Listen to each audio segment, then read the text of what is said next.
We acknowledge that the lands on which we're hosting this meeting include the traditional territories of many nations. The CFPC recognizes that the many injustices experienced by Indigenous peoples of what we now call Canada continue to affect their health and well-being. The CFPC respects that Indigenous people have a rich cultural and traditional practice that has been known to improve health outcomes. I invite all attendees to reflect on the territories you're calling in from as we commit ourselves to gaining knowledge, forging a new culturally safe relationship, and contributing to reconciliation. Nous reconnaissons que les territoires sur lesquels nous tenons cette rencontre regroupent les territoires traditionnels de nombreuses nations. Le Collège des médecins de famille du Canada reconnaît que les nombreuses injustices subies par les populations autochtones de ce que nous appelons maintenant le Canada continuent d'avoir un impact sur leur santé et bien-être. Le Collège des médecins de famille du Canada respecte le fait que les peuples autochtones ont des pratiques culturelles et traditionnelles riches, dont les bienfaits sur la santé sont reconnus. J'invite tous les participants à songer au territoire où vous vous trouvez présentement, alors que nous nous engageons à acquérir des connaissances, à forger une nouvelle relation culturellement sécuritaire et à contribuer à la réconciliation. Welcome, family physicians and residents, to your annual Family Medicine Forum. With the emergence of COVID-19, Canadians have had to rapidly respond to a situation unseen in our lifetime. Family doctors are on the front lines of this pandemic, and you have demonstrated the medical profession's ability to adapt and evolve in ways and at a speed never seen before. You have made significant changes to your practices to ensure that patients continue to receive high-quality care. Already, many of you have embraced virtual care so your patients can safely seek routine health services. The COVID-19 pandemic has highlighted the important role of family physicians. Your patients count on you for information, advice, and reassurance. We will also be counting on you to communicate the safety and effectiveness of a future COVID-19 vaccine. The current crisis has also highlighted a number of challenges in our public health and healthcare systems, from shortages of PPE and delays in testing to encouraging patients to seek care when they need it. The pandemic has shone a light on the long-standing health inequities in Canada that have had broader impacts on high-risk communities. I also know that it has exacted a personal toll on many of you, dealing with the physical and mental stress of a rapidly evolving environment, financial implications for your practices, and worrying about your friends, family, and colleagues. Despite all this uncertainty, I know your patients remain your priority, and I want to thank you for your dedication and resolve in the face of these new challenges. This forum is for you. Make the most of your time together today. Reflect on the achievements and lessons learned from the past year and reconnect with peers. Public health is a team sport, and you are an important member of our team. Thank you.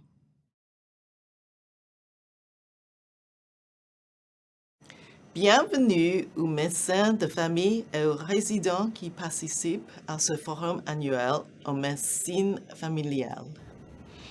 Avec l'émergence de la COVID-19, les Canadiens ont dû réagir rapidement à une situation qu'ils n'avaient jamais connue de leur vie. Les médecins de famille sont en première ligne face à cette pandémie et vous avez montré que la profession médicale pouvait s'adapter et évoluer d'une manière et à une vitesse jamais vue auparavant. Vous avez modifié en profondeur vos pratiques pour que les patients continuent de recevoir des soins de grande qualité. Vous êtes déjà nombreux à offrir des soins en mode virtuel pour que vos patients puissent obtenir en toute sécurité des services de santé courants. La pandémie de COVID-19 a mis en évidence le rôle essentiel que jouent les médecins de famille. Vos patients comptent sur vous pour obtenir des renseignements, des conseils et du réconfort. En plus, on comptera sur vous pour communiquer la sécurité et l'efficacité d'un vaccin contre la COVID-19 à l'avenir. La crise actuelle a également fait ressortir plusieurs défis auxquels sont confrontés nos systèmes de santé publique et de santé. Les défis comme des pénuries d'équipements de protection individuelle, le retard dans le dépistage, la réticence des patients à se faire soigner lorsque c'est nécessaire. La pandémie a mis en lumière les inégalités en santé qui existent depuis longtemps au Canada et qui ont eu une grande incidence sur les communautés à haut risque. Par ailleurs, je suis consciente des efforts de la crise sur bon nombre d'entre vous qui vivent du stress physique et mental, qui doivent faire face aux répercussions financières sur leurs pratiques et qui s'inquiètent pour leurs amis, leurs proches et leurs collègues. Malgré toute cette inquiétude, je sais que vos patients sont toujours votre priorité. Et je tiens à vous remercier de votre dévouement et de votre détermination face à ces nouveaux défis. Ce forum est pour vous. Profitez de votre temps ensemble aujourd'hui. Réfléchissez aux réalisations ou leçons tirées sur les dernières années et renouez les liens avec vos pairs. La santé est un sport d'équipe et vous êtes un membre important de notre équipe. Merci.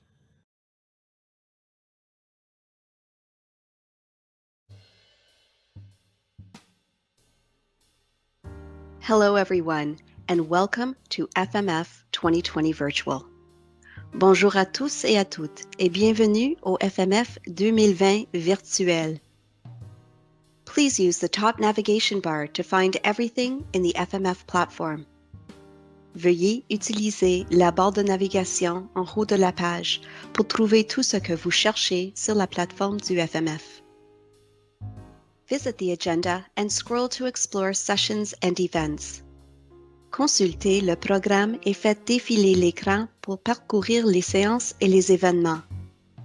Les séances marquées d'un symbole de casque d'écoute offrent l'interprétation linguistique.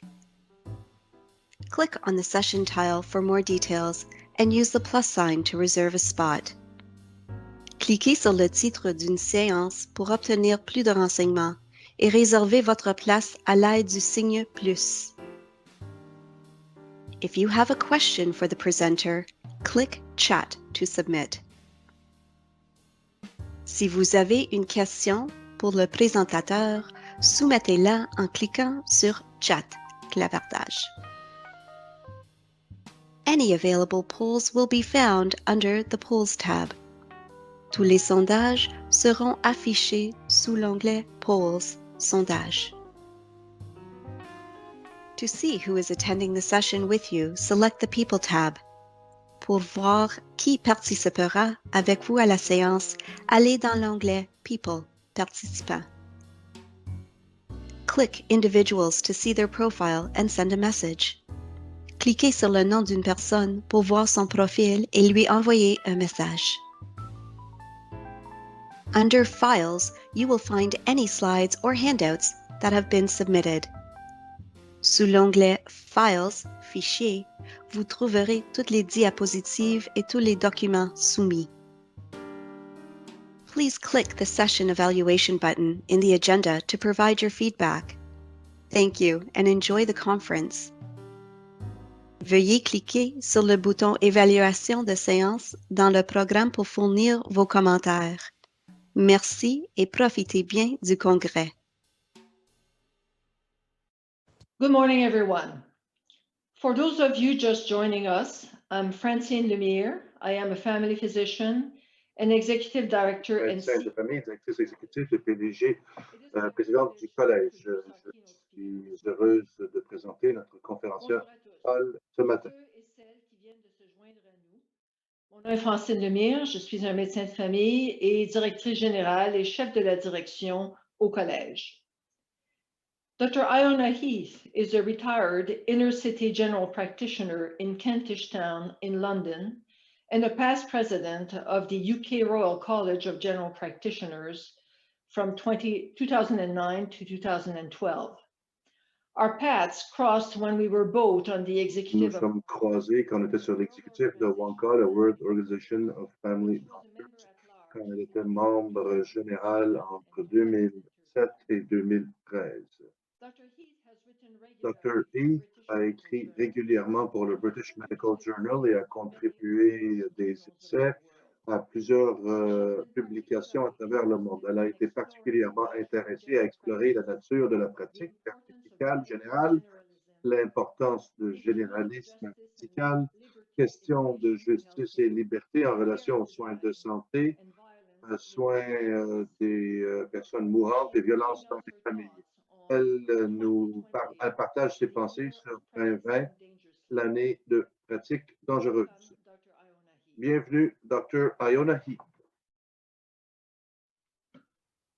Hello, everybody. Bonjour tout le monde. I feel privileged Je and suis heureux et honoré d'être avec vous. just wish that I could see you all. J'aurais aimé cependant vous voir en personne et que ça pourrait être en personne à la place. Je suis un peu fatigué du virtuel comme un peu tout le monde. Je suis maintenant à la retraite de la pratique clinique ayant travaillé 35 ans dans le British National Health Service dans la ville de Londres comme praticienne, comme médecin généraliste. Je n'ai pas de relation avec des entités et j'ai aucune compensation financière, mais je suis sur le conseil de Preventing Other Diagnosis Conferences.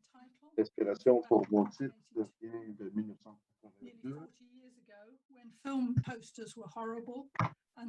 Il y a presque 40 ans maintenant, mais ça fait tellement longtemps que c'était encore possible d'aimer Mel Gibson. En 1982, il est apparu dans un film avec ce titre.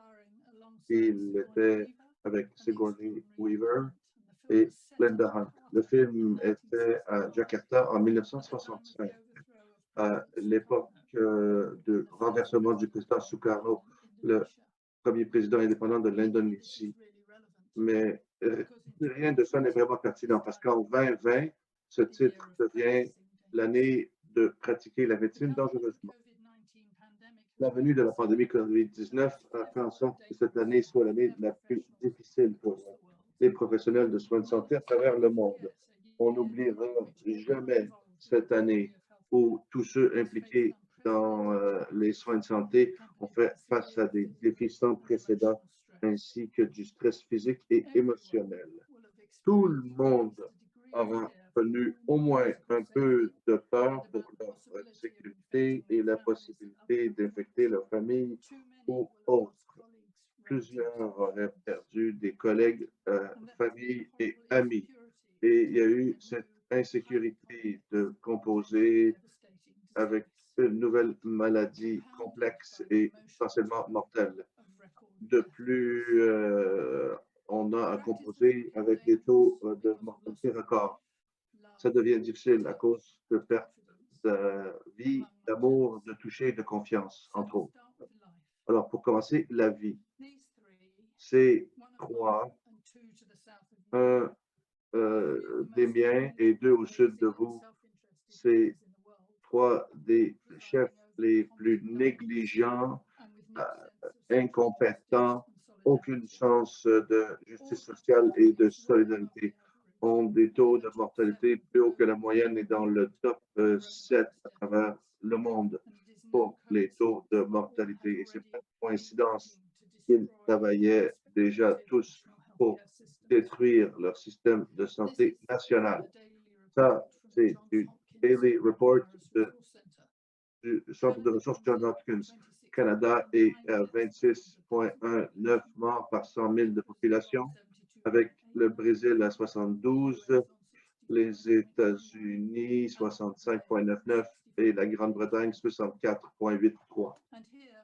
Et ici, en Grande-Bretagne, c'est l'augmentation dramatique de la mortalité dans les secteurs pauvres avec la barre bleue, les morts dans les secteurs défavorisés et les verts dans les secteurs favorisés et COVID-19 en vert foncé avec encore une plus grosse différence. Alors, cette différentiel montre que c'est vraiment une syndémie au lieu d'une pandémie. Pandémie dit que tout le monde a le même risque, mais une syndémie reconnaît le contexte de la maladie parce que certains groupes passent à beaucoup plus de risques, comme les scientifiques et généralistes a écrit dans le Financial Times plus tôt ce mois-ci.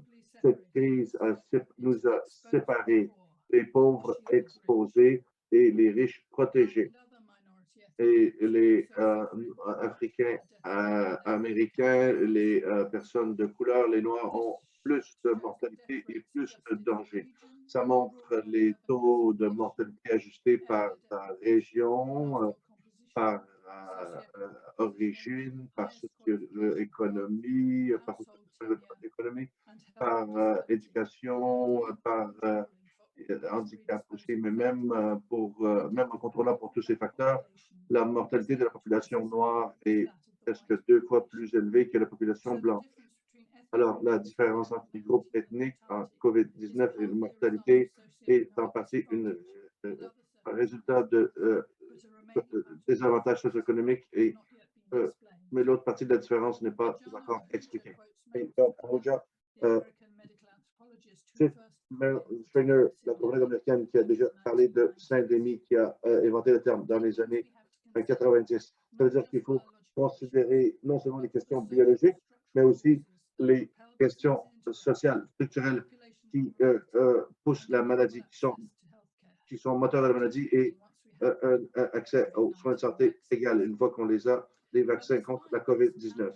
Mais malgré cette nature syndémique de la COVID-19, les riches et les puissants meurent aussi, même si c'est dans une proportion beaucoup moindre.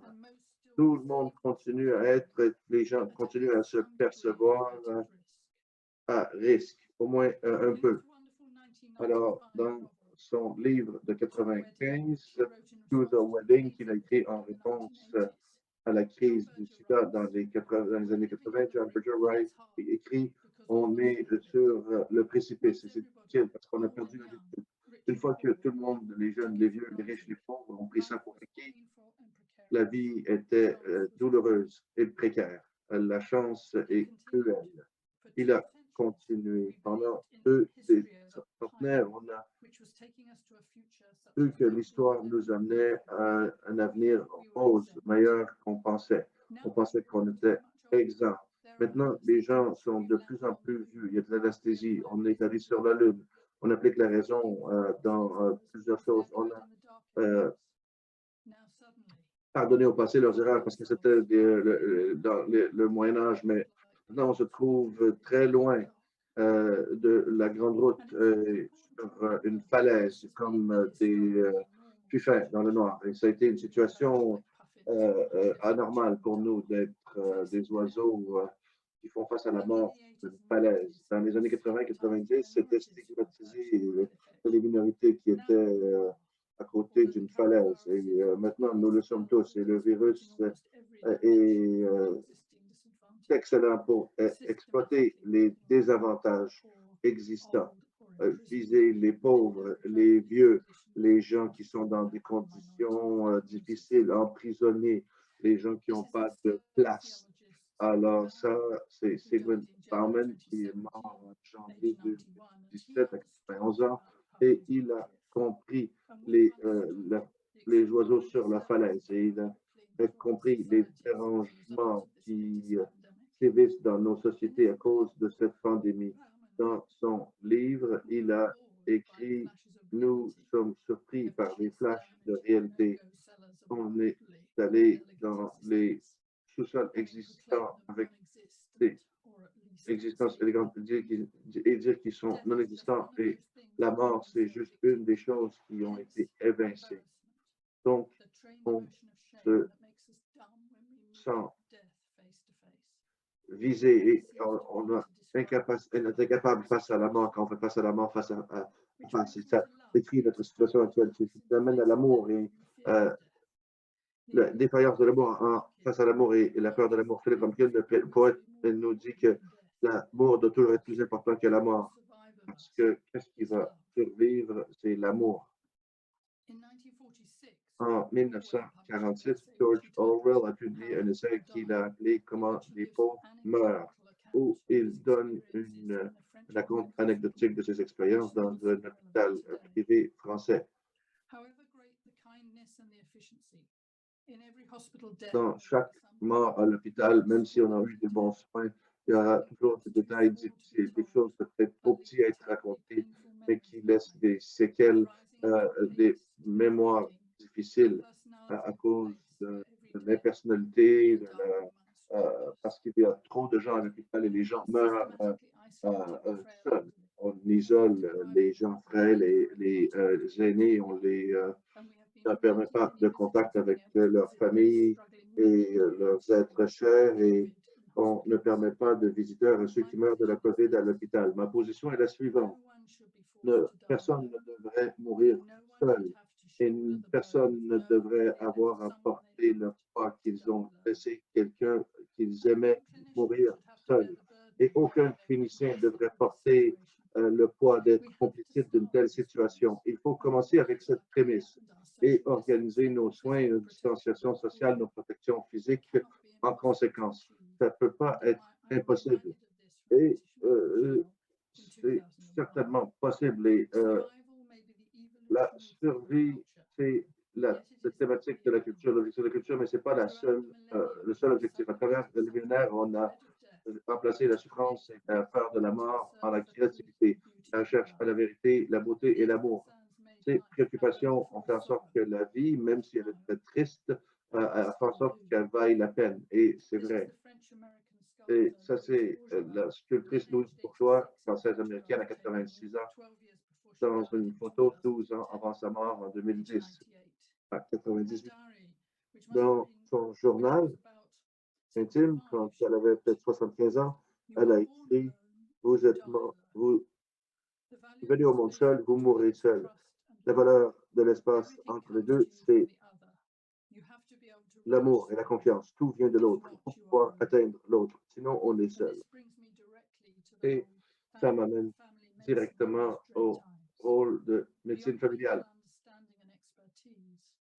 Plus que la compréhension médicale et l'expertise, la médecine familiale a la capacité d'amener la solidarité et la continuité. La combinaison de ces deux amène l'amour et la confiance. Et l'absence de l'amour et de confiance fait en sorte que la pratique est dangereuse. La solidarité plus continuité égale amour. Julian Tudor Hart avait beaucoup à dire sur la solidarité. Il disait une composante importante de l'amour. Solidarité, croyance que l'humain est d'une espèce, qu'on est tous frères et sœurs, on est des animaux sociaux, on tombe ou on gagne ensemble. Notre survie dépend de certains des autres et la diversité génétique est une force au lieu d'une faiblesse. Il y a des fondations solides dans la biologie humaine. Le concept de solidarité comme principe phare des systèmes de santé est opposé de la vision de les soins de santé doivent être donnés comme commodité pour un profit. Plusieurs d'entre nous, nous trouvons dans une situation où on essaie de donner cette solidarité essentielle dans les systèmes de soins de santé qui deviennent de plus en plus commoditisés et basés sur le profit. Et c'est beaucoup plus difficile maintenant de créer la solidarité, la confiance et l'amour. Et quand on en a le plus besoin, la solidarité entre les médecins et les docteurs, entre les gens de soins de santé, entre les sociétés et continuité de soins et expérience de pensée ou d'information à travers les frontières interpersonnelles. David Bourget est à la tête de transformation de population mondiale ici dans la renommée. Ça, c'est l'adaptation de l'original de Victor Stein, qui était un scientifique à Atlanta aux États-Unis. La plupart d'entre nous, on combat la deuxième vague rose qui produit autant de cas, mais beaucoup moins de morts que la première vague rose. La vague verte va résulter en impact de constitution de ressources, manque de ressources et diversion de ressources à la COVID. La troisième vague en bleu, c'est l'impact de manque de soins pour des conditions chroniques. Et la quatrième vague en rouge va venir à mesure que le trauma psychologique, la pandémie, l'exaspération des problèmes économiques, mentaux, sociaux qui font dévastation dans les familles et les communautés. L'expertise médicale, la solidarité et la continuité offertes par les médecins de famille sont cruciaux à la reprise de la société. Mais ça prend du courage. Comme le président Franklin Delano Roosevelt a dit, courage, ce n'est pas l'absence de la peur, mais la compréhension que quelque chose d'autre est plus important que la peur. Et je dis que cette autre chose, c'est l'amour. Je pense que l'écrivain américain Weldon Berry serait d'accord. Vérité, nature, imagination, affection, amour, espoir, beauté, joie. Ces mots sont difficiles à définir. Ils font que le dictionnaire soit une ruche pleine d'abeilles. Dans ces mots, il y a une résonance dans les histoires, dans les associations, les uns avec les autres. On trouve notre humanité indispensable. Sans ces mots, on est perdu et en danger. À combien de reprises est-ce qu'on a utilisé ces mots dans cette année dangereuse avec nos patients et nos collègues? Et sans eux, on est perdu et encore plus en danger. Ces mots doivent être protégés contre les ravages de la pandémie, autant que la vie elle-même, parce que sans eux, la vie ne vaut pas la peine. Alors, maintenant, la perte de toucher, de contact tactile, c'est très central à l'idée de pratiquer la médecine dangereusement. On perd le contact, on perd le toucher avec nos collègues et nos patients. Durant la première vague, j'enseignais à distance, je formais des médecins généralistes, certains nouveaux, et d'autres ont passé 6 mois de leur détachement à seulement faire des consultations au téléphone, jamais vraiment sur vidéo. Tous ceux qui ont été sur les premières lignes des soins de santé savent que c'est une façon très dangereuse de pratiquer la médecine. Et une Canadienne, finalement, dans ce livre avec lequel elle a gagné le Booker Prize en 2000, le toucher vient avant la vision, avant la parole. C'est le premier langage et le dernier langage. Et le toucher dit la vérité. Ça, c'est le dessin de Henry Morin de ses mains. Le toucher atteint les nourrissons et les mourants quand les mots ne peuvent pas le faire. Il y a quelques années, j'étais la seule blanche dans un groupe multiethnique de médecins qui ont rencontré des groupes minoritaires de plusieurs communautés en Angleterre pour parler de leur expérience de soins primaires. On a appris beaucoup, mais particulièrement sur l'importance du toucher. On a appris ces 3 dimensions du toucher. Le premier, c'est le toucher social. Se serrer la main, donner une tape dans le dos, main pour aider quelqu'un à marcher ou à monter une marche. Le deuxième, c'est les variations de l'examen clinique formel qui non seulement contribuent au diagnostic, mais aussi, on nous a informé, démontre que le patient est pris au sérieux. Et confiance, un respect mutuel. Et la troisième, c'était toucher pour aider à l'interprétation. Quand les docteurs et les médecins n'ont pas une langue commune et la consultation doit être interprétée, le patient n'a vraiment aucune idée de ce que le docteur entend. Si, par exemple, le patient se plaint de douleur dans le poignet gauche et en écoutant l'interprète, le docteur touche la partie affectée et le patient peut être confiant qu'au moins une partie de leur préoccupation a été comprise. la perte simultanée de ces trois modalités du toucher, que la pratique soit dangereuse. Les demandes du patient sont c'est la présence et l'engagement. On est vulnérable à son agenda et de ne pas pouvoir savoir qui s'en vient, distancé par le virtuel et en isolement, c'est encore plus difficile de comprendre le patient parce qu'on est isolé et touché. Ça, c'est un papier de recherche assez ancien, mais c'est la première fois qu'on démontrait que 80% des diagnostics sont faits en pression de 90%. L'historique, seulement à 90% de l'examination. Alors, ça servi à clarifier le diagnostic avec plus d'enquêtes à moins de 10% des cas. On a répété ça plusieurs fois, puis les proportions sont demeurées les mêmes, même si les enquêtes médicales sont de plus en plus complexes. Dans les derniers mois, les présentations données historiques d'histoire à investigation avec des coûts qui plus de chances de trouver des problèmes tantôt. Ça, c'est la photo de John Moore de son livre Portrait of Man, publié en 1967. Et ça, c'est Abraham Verghese, prof pour le. Les gens vont dire, il ou elle ne m'a jamais écouté, il ou elle ne m'a jamais touché, il ou elle avait un pied dans la porte, un pied à l'extérieur. C'était un manque de reconnaissance de leur être et un manque de pouvoir agir avec nos capacités comme médecins, comme soigneurs. Cette année, les gens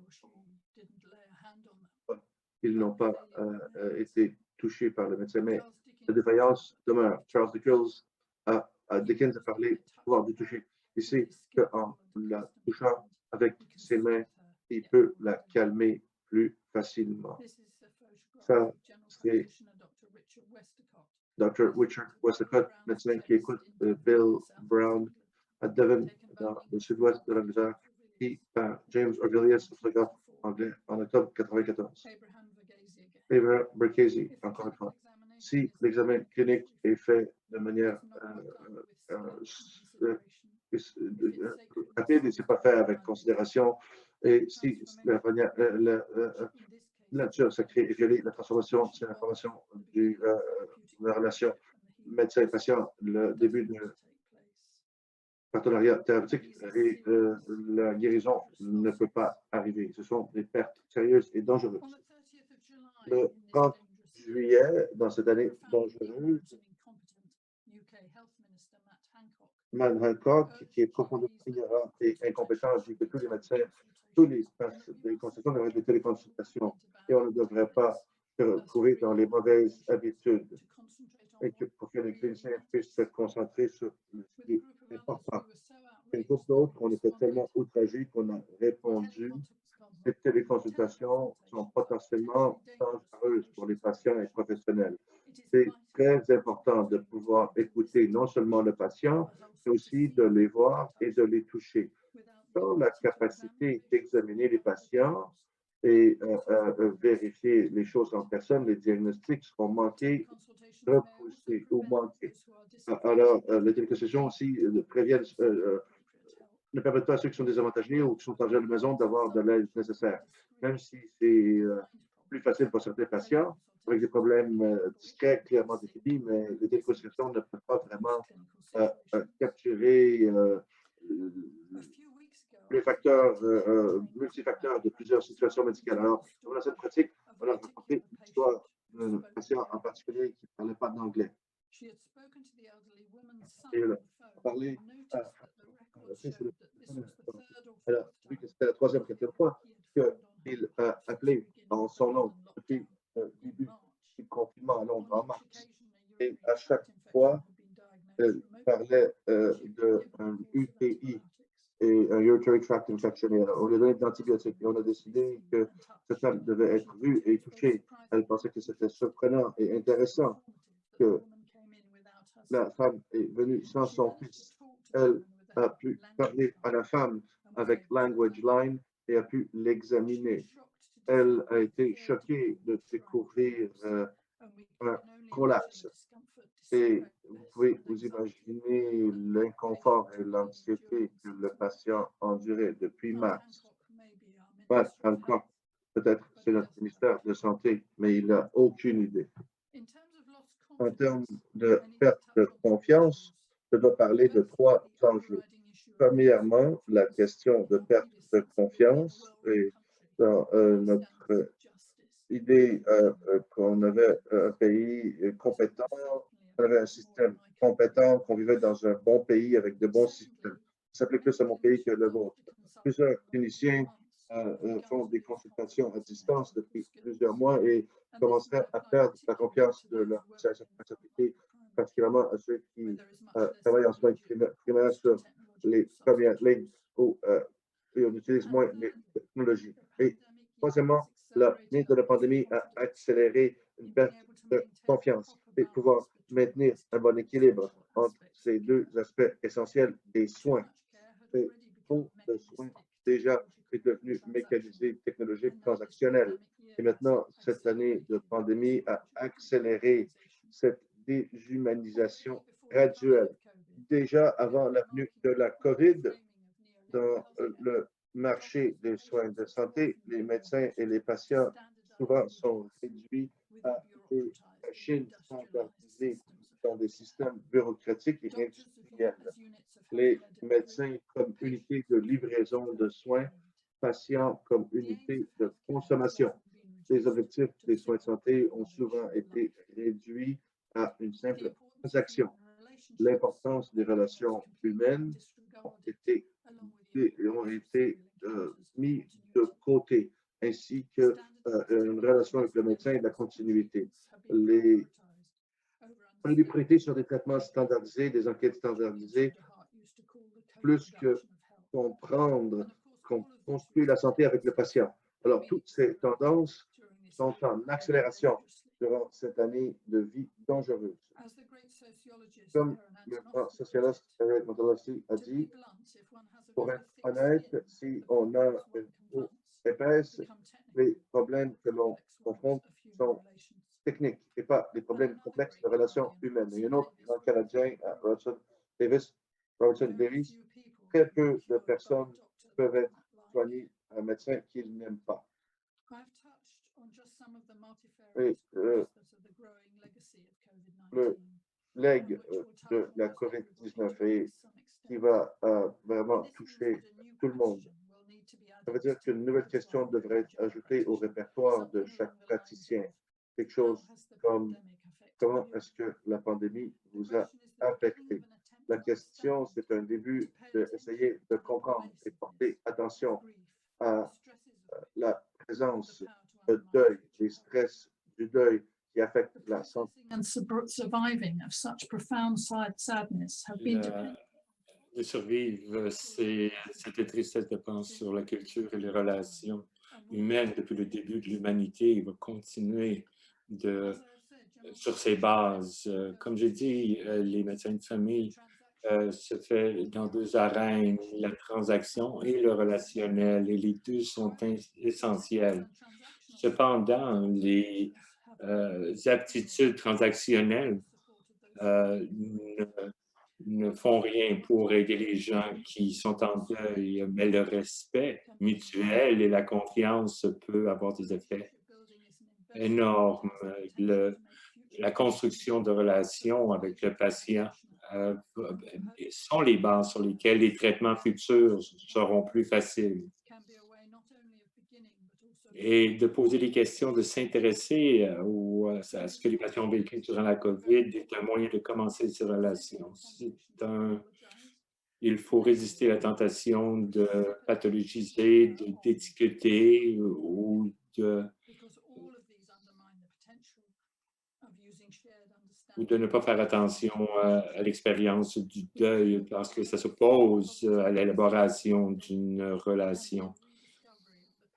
Peut-être un effet positif de la pandémie sera de nous permettre de redécouvrir la richesse de la relation dans la continuité de soins avec nos patients.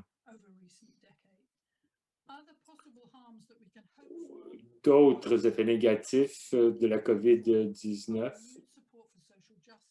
ou enfin les effets positifs de la COVID-19, plus de justice sociale, plus de soutien aux politiques vertes et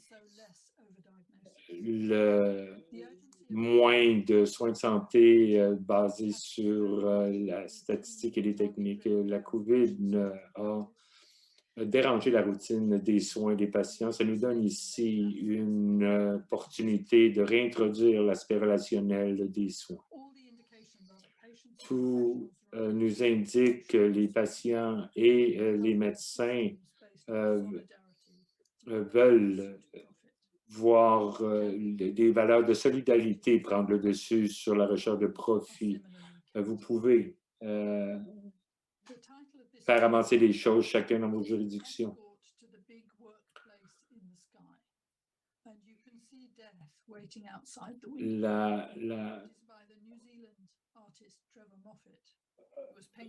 Un peintre, M. Moffat, qui d'un homme qui contemple la mort par la fenêtre. C'est une peinture de son père à l'agonie.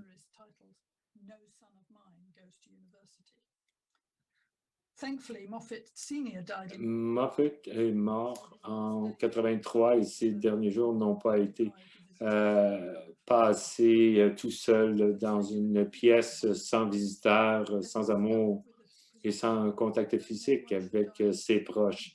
Personne ne devrait mourir de la COVID-19 ou de quoi que ce soit isolé des gens qu'ils aiment et qui les aiment en retour. Les soins des personnes très malades doivent être approchés d'une autre perspective. Moins de gens devraient être admis à l'hôpital. Il faut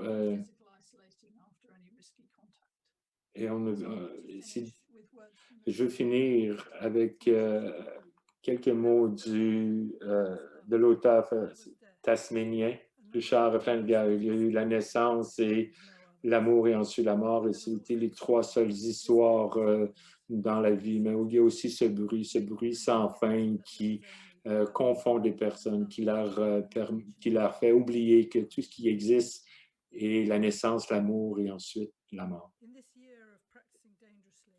Alors, dans cette année de pratique dangereuse, nous avons vu des naissances, trop de morts, mais il y a eu énormément de bruit qui nous confondent et nous inquiètent. Alors, on partage tous la responsabilité de calmer le jeu et de faire en sorte que la vie, l'amour, la touche, le contact physique peuvent fleurir à nouveau. Alors, merci.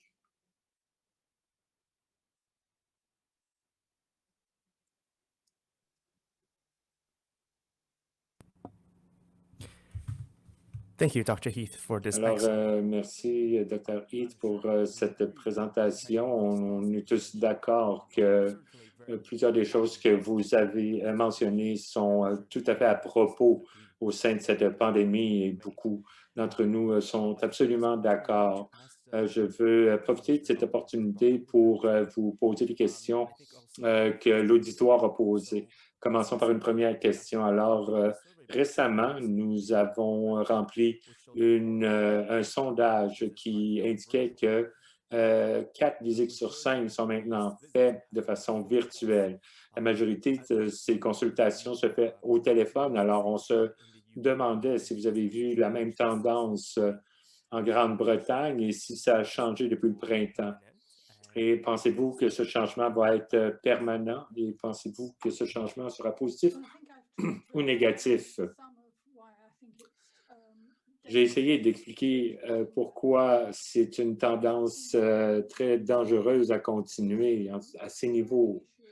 On parle beaucoup de confidentialité aussi, parce que quand vous parlez au téléphone ou une téléconférence, vous ne savez pas qui écoute vos propos, vous ne savez pas qui d'autre est présent sur l'appel et ça peut être extraordinairement un inhibiteur extraordinaire pour le patient. Imaginez la dame dont je vous parlais avec les problèmes que j'ai expliqués. Imaginez si elle devait consulter son médecin avec sa famille présente dans la pièce, elle n'aurait pas pu mentionner ses problèmes médicaux, elle n'aurait tout simplement pas pu les mentionner. Alors, il faut être très conscient de ces possibilités aussi. Il y a un risque grave de se déconnecter à cause des compétences et des aptitudes que nous avons développées au fil des ans.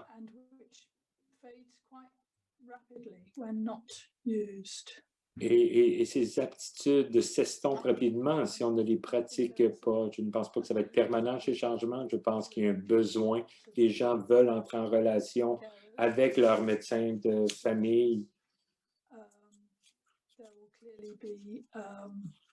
Et leurs aidants, ce besoin-là, il y a une pression sur l'industrie, il y a beaucoup de pression qui nous demande maintenant d'interagir virtuellement avec nos patients. Et je pense que il y a des avantages politiques à ceux qui sont au pouvoir, mais je pense que les besoins humains vont prendre le dessus.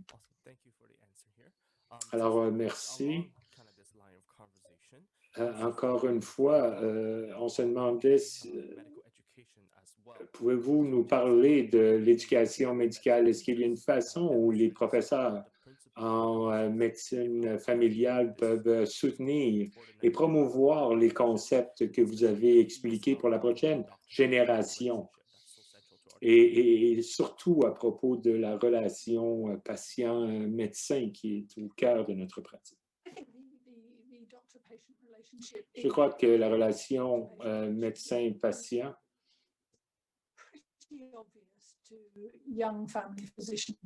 est claire pour les jeunes médecins. Désolé, le son coupe.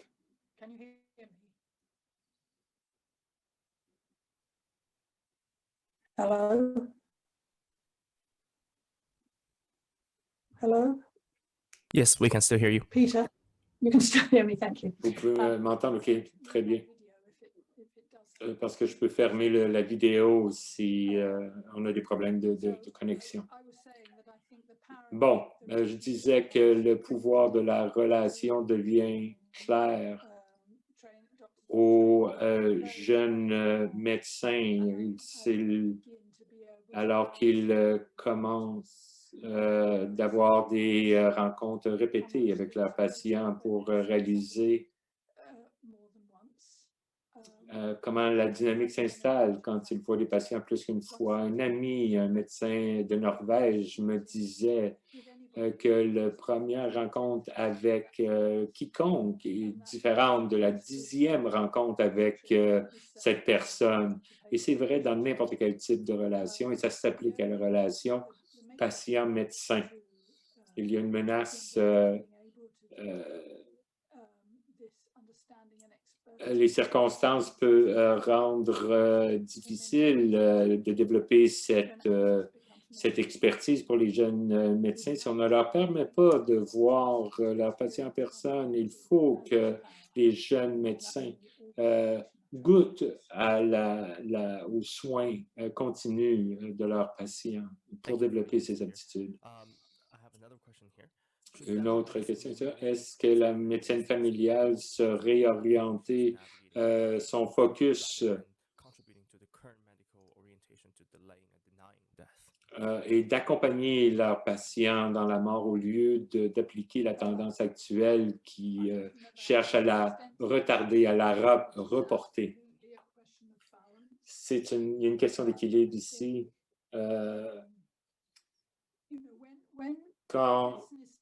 Quand la médecine cherche à développer des traitements pour des maladies aiguës, Dès qu'il faut traiter, mais quand la médecine n'a plus rien à offrir, quand la transaction n'a plus rien à offrir, alors le relationnel doit prendre le dessus à cause du besoin de soutien, de compréhension et la recherche de sens à travers cette expérience. Je me disais, aujourd'hui même, alors qu'on retourne en confinement ici, cette peur de la mort liée à la COVID-19 a vraiment miné et je crois un sentiment qui disait que la façon dont on vit a plus de signification que la manière dont on meurt. On chamboule complètement la vie, particulièrement des jeunes enfants et des aînés avec ces mesures sanitaires. En parlant des jeunes et de la jeunesse, pouvez-vous commenter sur les impacts que la COVID-19 a eu sur cette cohorte démographique? J'ai 4 petites filles qui sont en âge scolaire. David, can you come and take away my phone? Sorry, talk about unprofessional, that's me. I've got these 4 granddaughters. Alors, j'ai 4 petites filles et ça a été épouvantable. Deux d'entre elles ont raté leur première année d'école primaire, ou en fait, elles ont raté leur dernière année d'école primaire. Habituellement, on organise des voyages et des fêtes, et ils n'ont pas pu en profiter. Les deux sont très contrariés. J'ai une autre petite fille qui est à l'école secondaire. Elle a perdu presque sa 2e année au complet. Son réseau d'amis s'est éteint. Elle ne sait plus vers qui se retrouver et c'est énormément stressant. Et je crois qu'ils ont été très impactés, les jeunes qui sont d'âge universitaire, qui se retrouvent maintenant dans une pièce chez eux devant des cours donnés sur Zoom avec aucune opportunité de développer des relations. C'est comme une sentence de mort.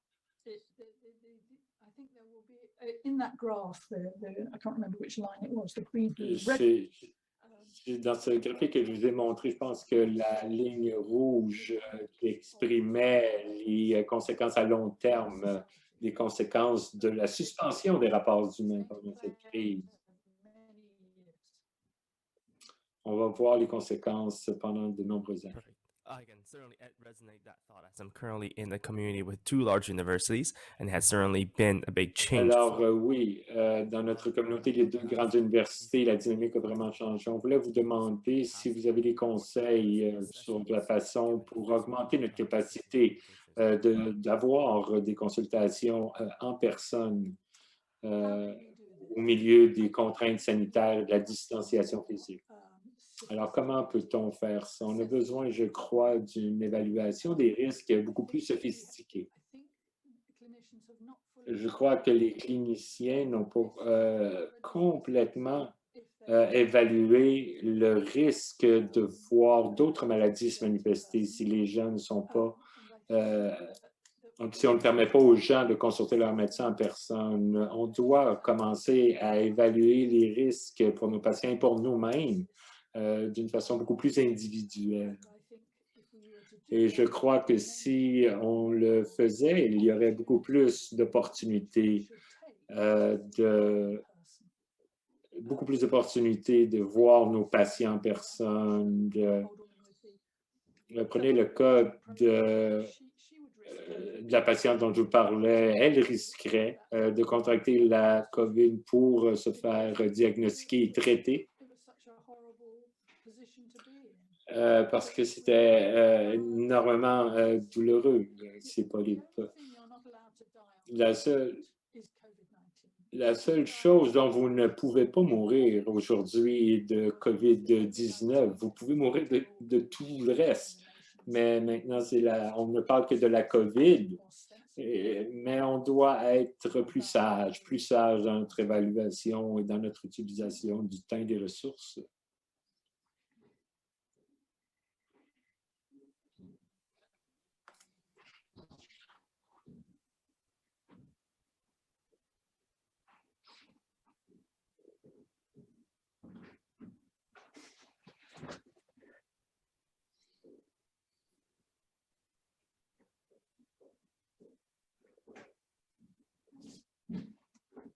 Perfect. So we still have Très about bien. Alors, il nous reste peut-être une quinzaine de minutes. Alors, si vous avez d'autres questions, vous pouvez les poser dans la boîte de clavardage.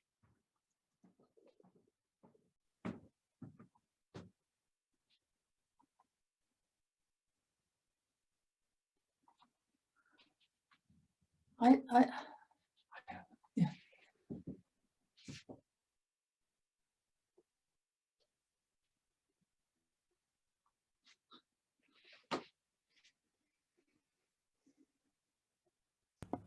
Here's another question for you.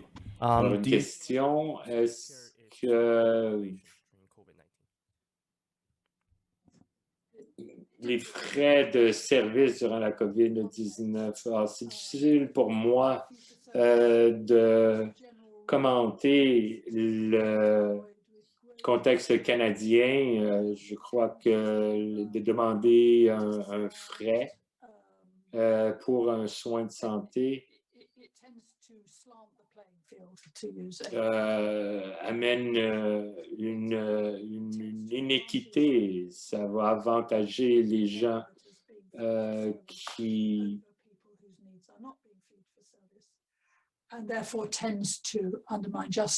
et je crois que c'est une approche injustice.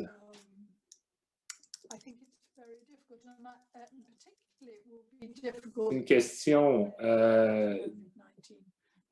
difficile, mais quand on va voir si on a un vaccin, je ne sais pas si on va avoir un vaccin. On attend encore un vaccin pour le sida. Alors, mais si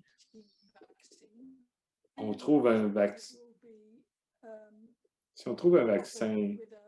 je crois que ça va être offert contre le paiement d'un frais. Il y a eu un scandale en Grande-Bretagne. Les patients ne savaient pas que leur médecin avait un incitatif financier pour faire la promotion de la vaccination et ça a eu des conséquences néfastes. Alors, il faut bien réfléchir si on veut avoir cette approche de rémunérer les médecins pour la vaccination de la COVID. On sait qu'il y a toutes sortes de rumeurs folles qui courent. Les gens pensent que ça va être une campagne d'empoisonner la population avec les vaccins. Alors, il va falloir bien réfléchir à l'approche. I guess, in your opinion, selon vous, est-ce qu'on devrait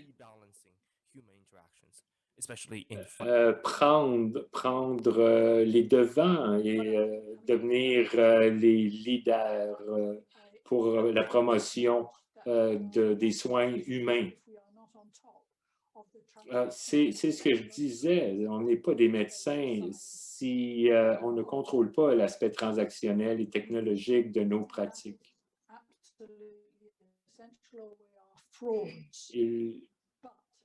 We also must cultivate the relational and the human aspect. On doit bien sûr maîtriser ces aspects, mais on doit aussi maîtriser les aspects humains et relationnels.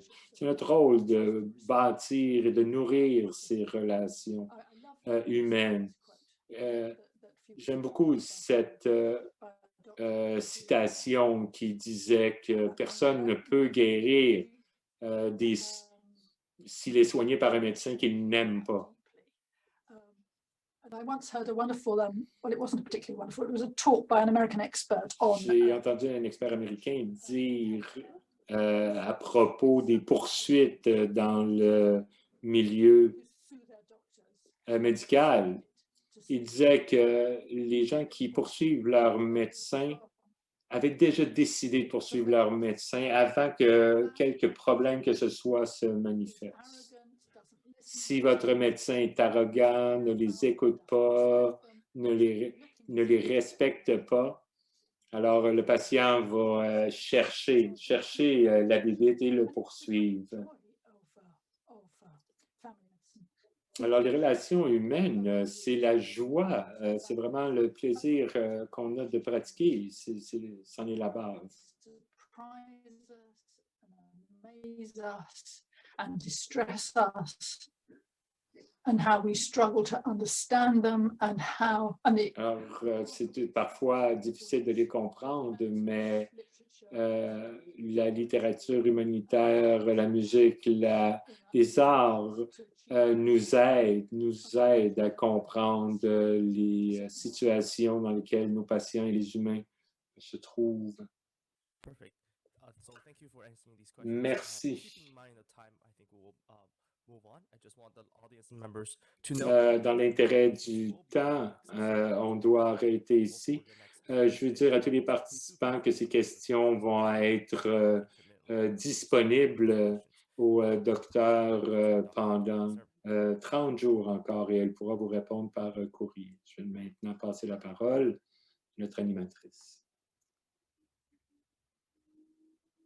Thank you so much, Dr. Heath, for your wise words.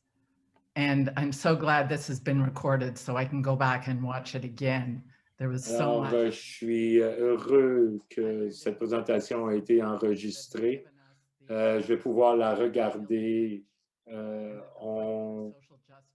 On a appris beaucoup sur la solidarité, sur le combat qu'on doit adopter dans le contexte de la COVID. Et vous nous avez rappelé comment le toucher physique est central à notre bien-être physique et à nos pratiques. Perspectives importantes avec nous. I'm Dr. Kathy Chervin, CFPC President for Je suis la docteure Cathy Servant. Je suis présidente présidente du Collège des médecins de famille du Canada pour 2020 à 2021.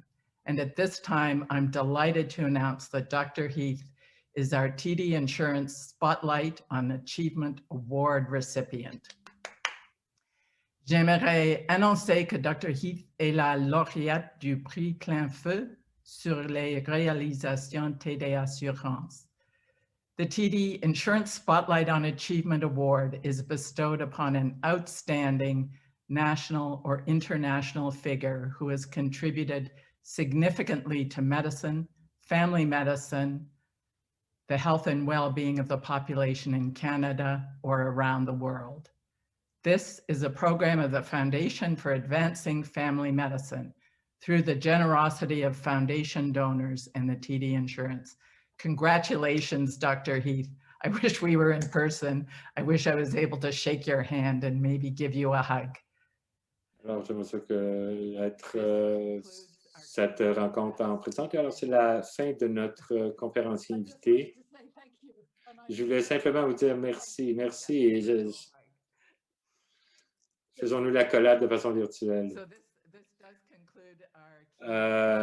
Ça conclut cet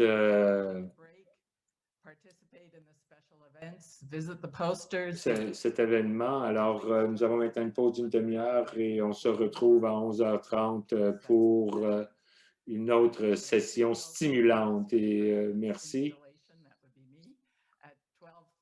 Je vais voir ma présentation à 12h30. C'est court et je pense que vous allez bien aimer. Notre gala a lieu à 7h ce soir et tous les heures mentionnées sont dans la zone de l'Est. Bonne journée à tous.